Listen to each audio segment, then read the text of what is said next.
We'll come back. Who went shopping for the components of this?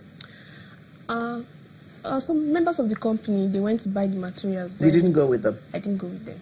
Okay. How can Vice President go to the market now? No, she may want to put a cap on the expenditure. Yes.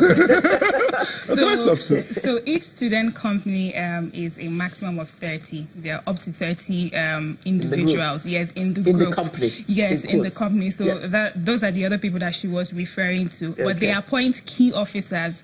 And for the NCOI event, which is the competition amongst all the student companies in the JA community, to say, we asked them to come with 4 key officers. So there's the president, and then there's the VPs of finance, marketing, HR, and all the other key There's a VP finance, right? Yes, she is the VP finance. Oh. Of this company. Okay. Ismail, your company, First Bank, sponsored the Junior Achievement Company program. Why would you do that? First of all, the monies they are making, are they coming back to you? No, they're not. Okay, the money is not coming to us. But did they open an account in First Bank? What we're even trying to do in that regard, I'll come to your question, much. What we're doing is that we provide even opportunities where, we provide some sort of accounts that are created, facilities where, you don't necessarily have a product that would address this kind of initiative for JAN.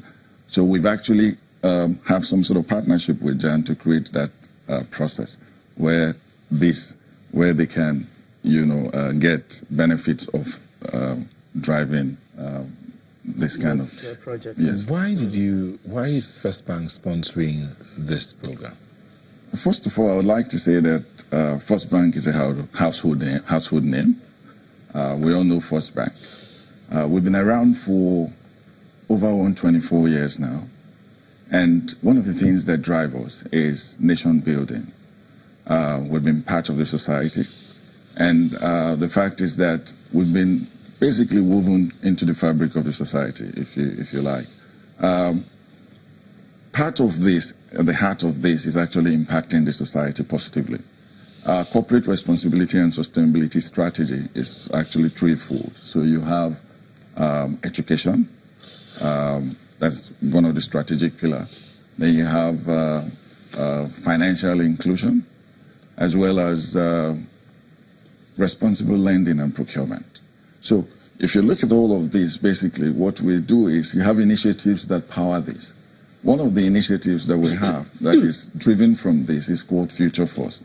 Future First is designed specifically for students in secondary school in areas of impacting entrepreneurship, career counseling, and then, of course, financial literacy. And we've been able to impact, over 70,000 students, and in 14 secondary schools across the country. So we have to be able to get this done, basically. We have partnerships, and that's where we have partnerships with JAN, for example. You can't possibly drive a corporate responsibility program without good partnerships, right? So that is where JAN comes in, and that's where we partner. And that is where the sync is. So we believe that we'd have to, positively impact, young ones, which we believe are in, the future of tomorrow. Okay, Tina, so how many schools, were the schools drawn from around the country? How many participated in this? Okay, so for this year, would that be the company program or for the competition itself? The company program, for instance. Okay, so for the company program is taught in about 9 states. So we have Lagos, we have Oyo, we have Osun, we have Ebonyi, we have Rivers, we have Abuja, we have Jos. That would be 7 states.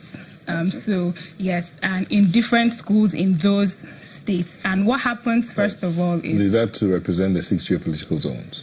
Pretty much.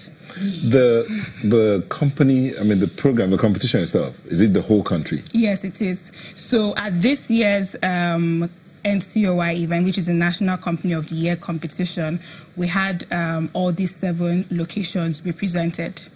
And so they were from Lagos. So from Lagos, we had 2 schools. We had Cairo Favored and we had Day Waterman College. And then we had 1 school from Abuja, that was Government Girls Secondary School, Abaji. From Jos, we had Government Secondary School, Tundunwada. From Port Harcourt, we had... okay, I can't remember, but we had a school from Port Harcourt. We had Rosary College from Oka. We had...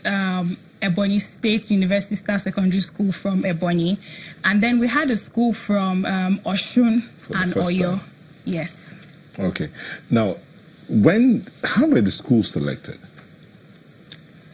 To participate in the company program? Yes. Okay, so, well, Junior Achievement Nigeria is interested in teaching programs in all schools. I mean, if we do have the manpower to, and if we have the financial backing to do that. But you have so, and a couple of other partners, and we still need more. Okay. Yes. So currently we are in over 1,000 schools nationwide. In Lagos, we're in over 300 schools. Some of the challenges that we face with getting into schools, and possibly why we're not in all the schools, like secondary schools and primary schools, is getting government approval to go into public schools, for instance, and also being able to convince proprietors and proprietresses of private schools to let us in. And then again, another very key part is funding. So we work with volunteers. It's our volunteers who deliver these programs along with some of our staff who are program managers. But because we're a not-for-profit organization, before we're able to deliver a program in a school, we need a sponsor. So, for instance, First Bank sponsors the delivery of company program in Ebonyi State. And that's why our volunteers are able to go into schools in Ebonyi State to deliver this program. And that's why we had 1 school come from Ebonyi for the competition. We have City sponsored the delivery of company program in Lagos and some other states. And all right. So we'll take a short break. When we come back, the students or these champions will tell us what it feels like running a company and what the plan is for the future. Please don't go away.